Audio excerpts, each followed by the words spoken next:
істеді ол малды.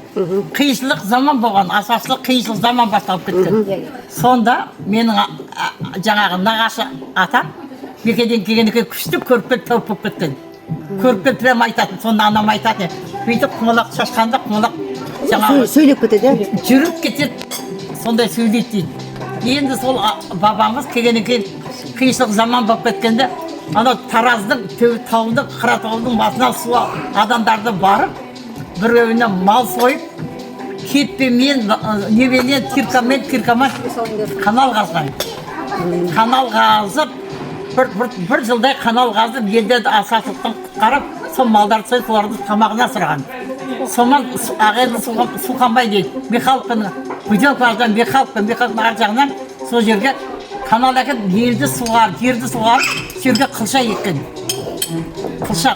Қант қылшасын еккен. Содан қант қылшасын еккеннен сол бабамның атынан Тоқтасынның каналы деп салған Тоқтасын бабаның салған канал, қазырған канал деп Тоған деп аттаған. Сол Тоған үлкен канал әзір арық бақпаған. Әлі ағайын Суханбай қалғас Михалкин ашқан сол Тоған арық әлі бар. Әлі бар, иә? Бар. Су бар. Су Тоқтасын атаның соққан Тоған арығы дейді. Сол Тоған арыққа бала күнде талай не шомылдым даже. Осы ағайын Суханбай қалқозы болған. Суханбай батыр болған. Соғыстың батыр ардыгер интернет қарасаң көресің. Сол ауылдың атасы Тоған соққан Тоқтасын деген. Сол енді балдарына келіп, одан менің анама дарған. Сол анам не айтса, талашта сол болақ етті. Абылар, менің анам қайтыс болды 59 жасында. Сонда қайтыс болғанша 40-на дейін мен үйде болдым да, төркінімде. Анамды не қылып, жас қайтысқаннан кейін.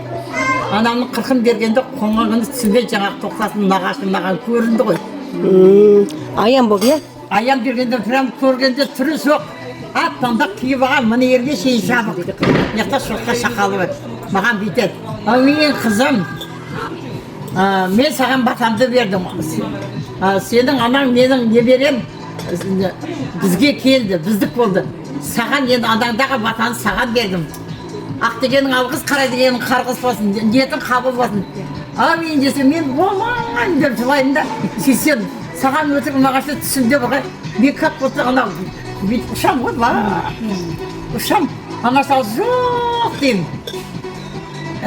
Анам сөйтсем, жоқ деп айғайласам, ол шал сөйлесем, мен как пелесос сияқты, дауысымен мені сорып атыр, есканды киіп тұрмай, жоқ деп, мен қызым болды.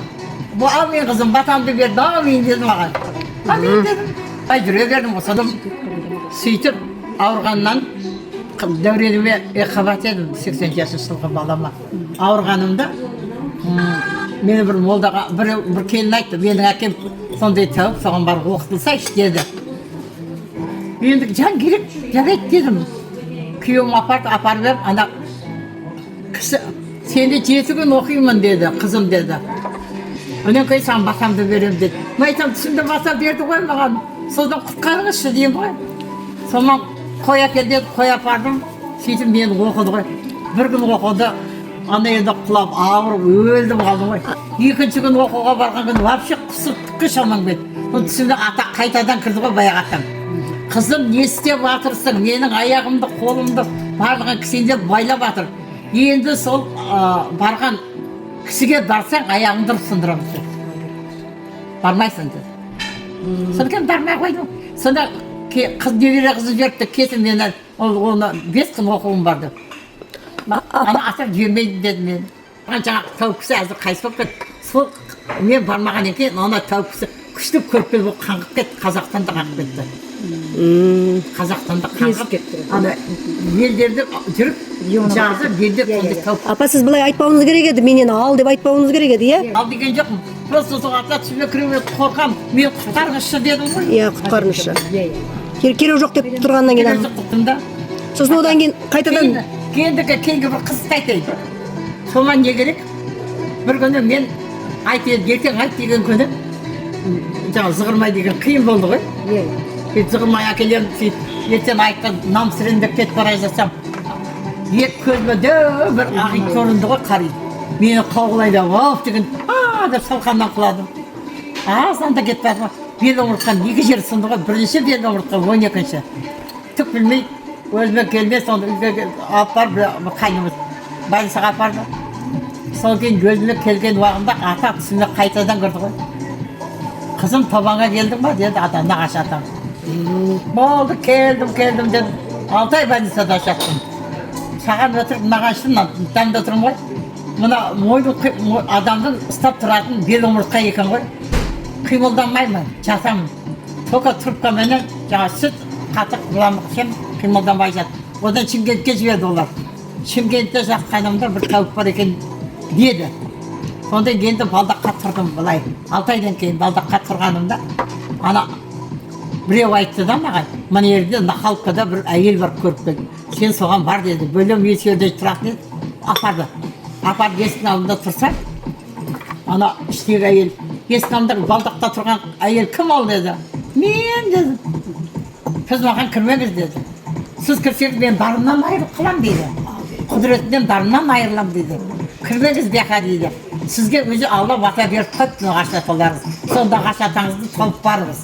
Соған барып басына зиярат қылыңыз деді. Жарайды деді, қайтып қалды. О кезде неше жастасыз? Мен ба? 37-тен 37. Сонда жасында тұрмын. 36-та болып тұрсыз ғой, жасында қалдым салыма. Сөйтіп, жаңағы жерде ана айтты сізге бата беріп қалған деді, мүмкін далбасылай береді дедім, үйге кеттім. Түс қой, түстің түнім бағында үйге келсем, тағын ата кірді ғой, бармасаң сенен өшімді аламын. Тағы да ата кірді ма? Түсінде ата көрінді, қызды айтайын. Сол тоқтасын ата ма? Тоқтасын баба көрінді. Көргенде үлкен қорымды көрдім да, мазарды да түнде. Қараңғы түнде мазарды көрдім. Сөйтсем, мына дегенде кирпиштен соғылған бір мазар тұр да, кирпиштен соғылған. Терезесі темірден решеткіде, арғы бетінде бір киіз үй тұр да, темірден киіз үйде, оның ішінде мені қамап қойған. Мен жаңағы жерде түсінде тізін аштымын ғой, аяғымда тығып мазардан әйелдер мүжіп атыр. Ой, баяғы. Аяғымда мүжіп атыр. Мен шыңғырып атым, жіберіңдерші. Кейін ана ортада қорындағы ата түсінде жаңағы жерде шығып, оу, қызым келдің ма дейді. Енді батаны алсаң да алмасаң да аласың, амин деп. Жан керек аяғымда жеп атыр өлген адам. Амин деді. Сонда шал ата бар ғой, амин деп бүйтті де. Сонда Сен деген кино бар ғой, Сен деген кино. Сол сияқты прожектор аспаннан бар ғой, мені үстіме сәуле түсті, астынан жарық қараңғы мазарда сәуле түсті де, менің басымнан аяғыма шейін аппақ киім кигізіп қойды. Ой, Алла. Аппақ киім кидім. Десем, мен батамды алдым. Енді мен айтқанды істеп, айдауыма жүресің деді. Жарайды дедім, жан керек. Аппақ киініп қалдым. Мен не істеймін, адамдарға ешнәрсе білмеймін, не айтамын десем, ата айтты, балам, айғайлап құрбан қайтып жатыр. Алладан не ниет қылсаң, ниетің қабыл болсын деп, әумин десең, соның өзі саған батаның ең үлкен деді. Керемет екен. Керемет.